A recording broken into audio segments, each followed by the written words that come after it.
It's roughly 6 a.m. in Israel. A series of fighter jets takes off, armed with long-range high-precision missiles. According to CIA and Israeli intelligence, a significant portion of Iran's leadership has gathered here, in a compound in Tehran. Among them, Ayatollah Ali Khamenei, the country's supreme leader. 2 hours and 5 minutes after the jets took off, Israeli missiles strike the compound.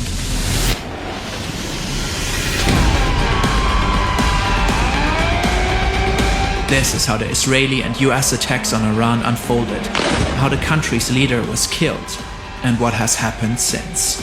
شهد شعیب گوارای شهادت را نوشیدم و به ملکوت اعلی پیوستم. By the time this video is published, new details might have emerged. The US, Israel, and Iran have a long history of tensions. Until 1979, Iran was an authoritarian monarchy ruled by Shah Mohammad Reza Pahlavi. He was supported by the US. When his regime was overthrown in the Iranian Revolution, Ayatollah Ruhollah Khomeini took control of the country and founded the Islamic Republic. He was determined to transform Iran into a country ruled by Islamic law. Khomeini abandoned the former Shah's pro-Western stance.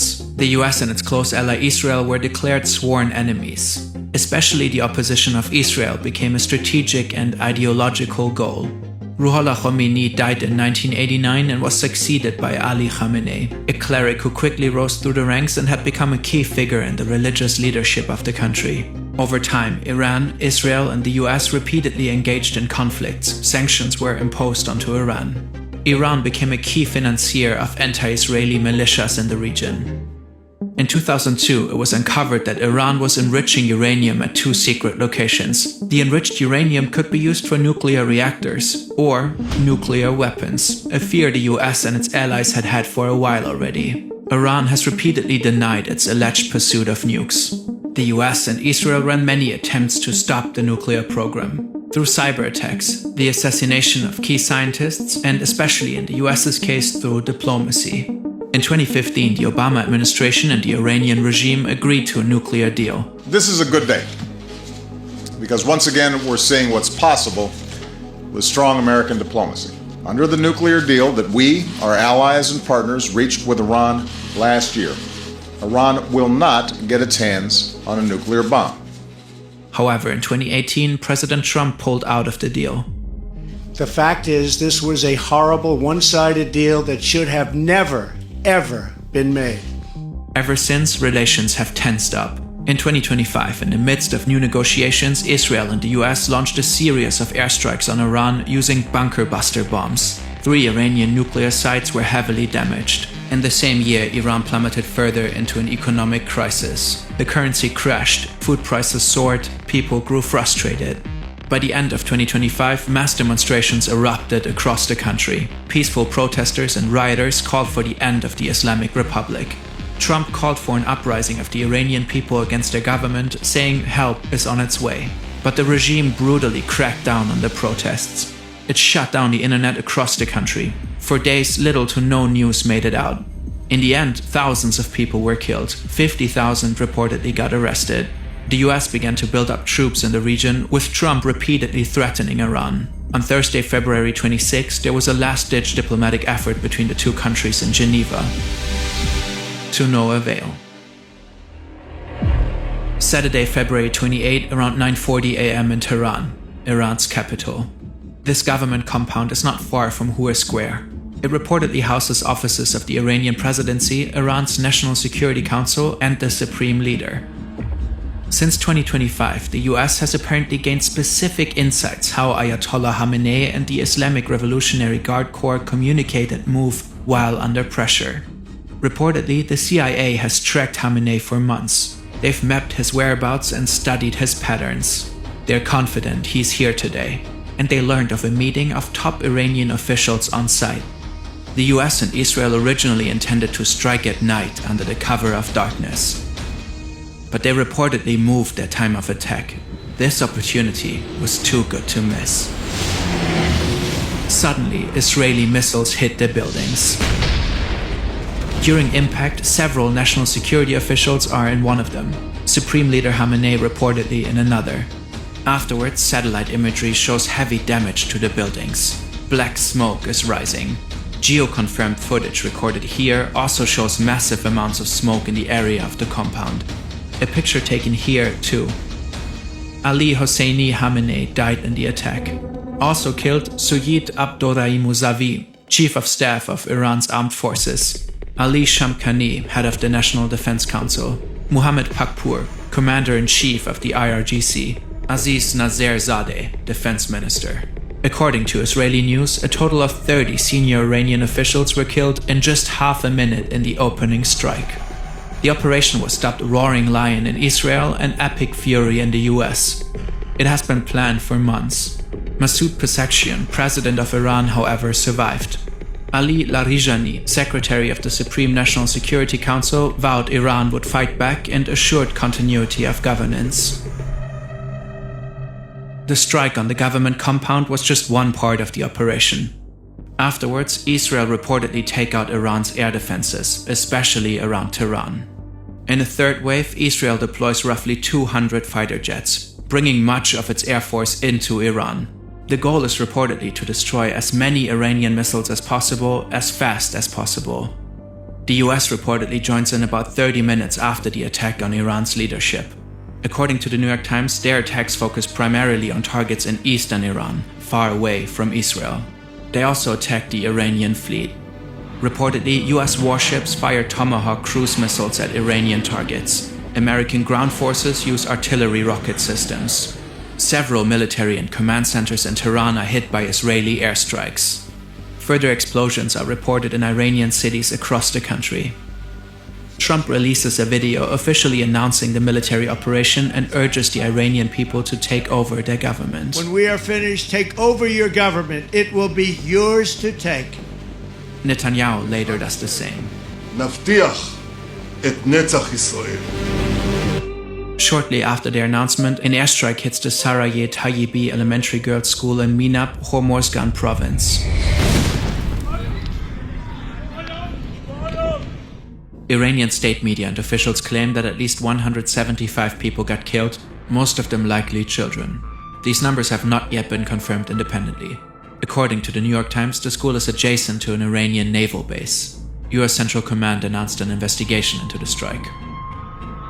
Iran launches Operation True Promise 4 and the retaliatory strikes begin. Countless missiles are fired at dozens of sites across the Middle East. More than 200 missiles are launched at Israel alone.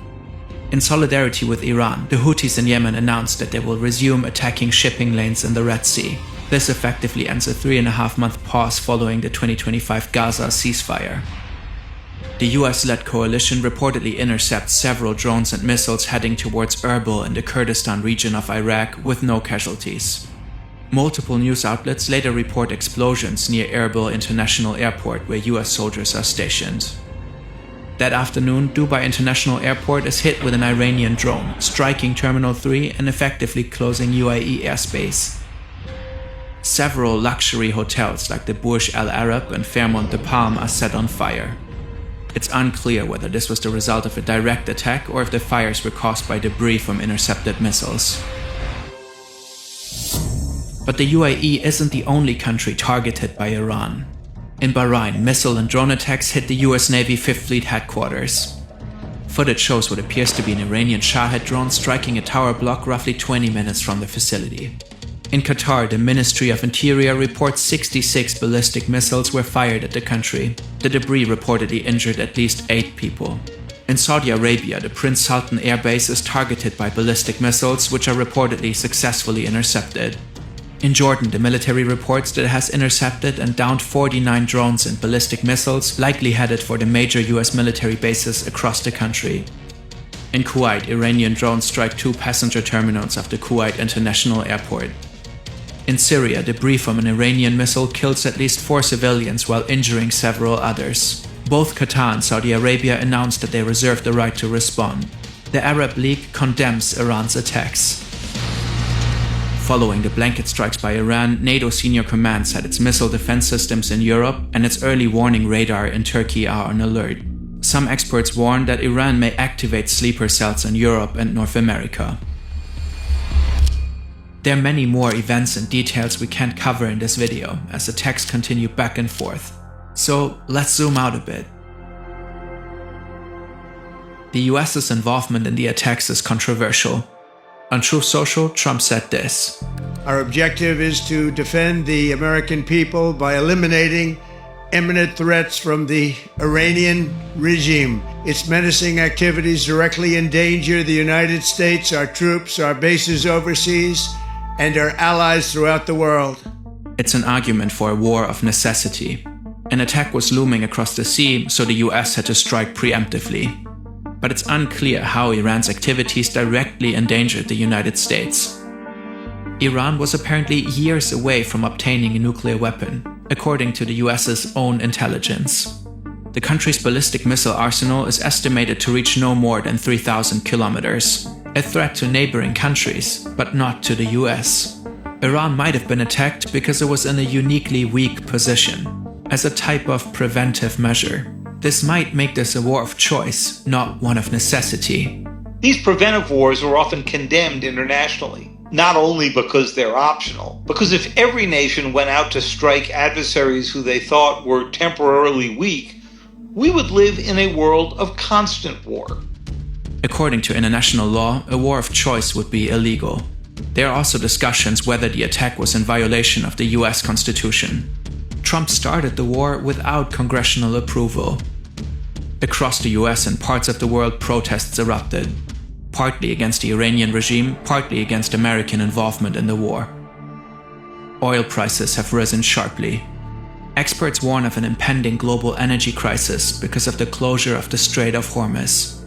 In Iran, people celebrate the death of Ayatollah Khamenei. Others are grieving.